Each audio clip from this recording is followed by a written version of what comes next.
2차 두통, 원인이 있는 경우, 그래서 두통이 생기는 경우에 가장 흔한 경우가 약물 과용 두통입니다. 여기서 약물이라고 하면 약도 있겠지만 좀 카페인이 많이 들어있는 음료 같은 것도 될 수가 있습니다.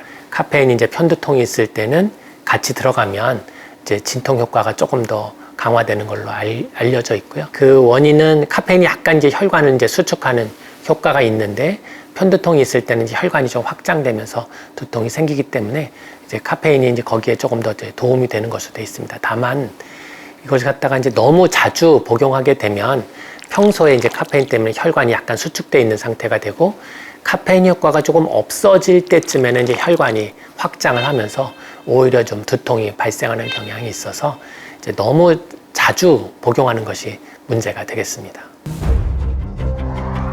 일반 두통약에는 카페인이 들어 있습니다.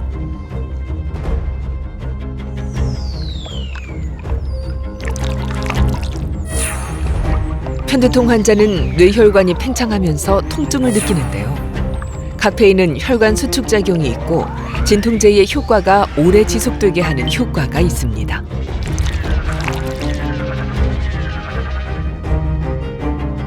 그런데 체내 카페인 농도가 낮아질 때면 또 다른 두통, 반동 두통이 생기게 됩니다.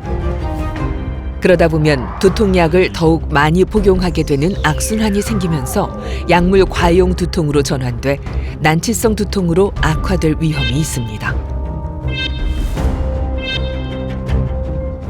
여기에 카페인이 많이 들어있는 커피까지 함께 복용하면 카페인의 섭취가 더 많아지게 되는데요. 그러다 두통약을 먹지 않은 날엔 카페인의 농도가 낮아지면서 카페인 금단 두통이 생길 수 있고 혈관이 다시 팽창하면서 평소보다 더 심한 통증을 유발합니다. 편두통 전문 치료제를 너무 자주 먹게 되면 한 달에 예를 들어 한 20번씩 먹는다든지 어떤 분들은 이제 날마다 그냥 그때는 약물에 의해서 오히려 두통이 생기기도 하고 약효도 되게 떨어지는 경우가 생기기 때문에 그런 것들을 방지하는 방법은 그때는 편두통의 빈도를 줄여줘야 됩니다. 그래서 예방약을 쓰면서 빈도를 줄여주고 두통 일기를 써서 그걸 갖다 잘 카운트해서 이제 제일 맞는 자기한테 복용법을 찾아가야 되겠습니다. 원래 편두통에 쓰이는 대표적인 약물은 트립탄. 트립탄은 3차 신경에서 내보내는 신경 전달 물질 분비와 혈관의 확장을 억제해 편두통을 완화시키는데요. 그러나 너무 자주 복용하면 오히려 두통을 악화시킬 수 있습니다. 이 경우 예방약을 복용합니다. 그중 하나인 항뇌전증제는 신경 전달 물질의 분비를 줄여 두통을 예방하는 효과가 있습니다. 또 고혈압이 없더라도 혈압약을 복용해 되뇌 피질과 혈압을 함께 안정시키기도 합니다. 경우에 따라 항우울제로 세로토닌의 분비를 늘려 통증을 억제하기도 하는데요. 예방약을 복용하면 일반적으로 두통의 빈도와 강도가 줄어 약물 과용 두통의 위험도 줄일 수 있습니다.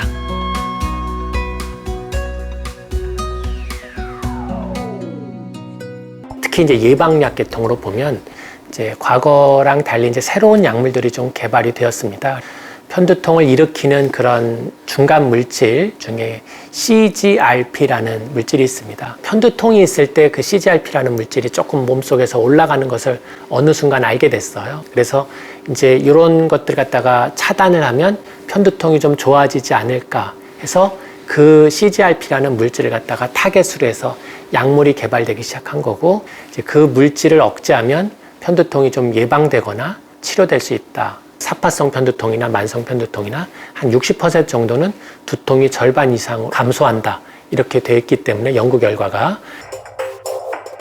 CGRP 항체 주사는 어떤 원리로 편두통을 치료할까요? CGRP란 3차 신경 말단에서 분비되는 물질로 뇌막에 염증을 일으키고 뇌혈관을 확장시켜 편두통을 일으킵니다.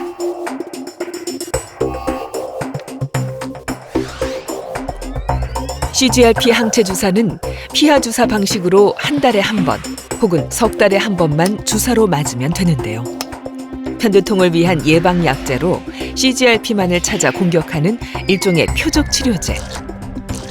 예방약으로 호전이 없는 경우라면 주사 치료를 고려해 볼 수 있습니다.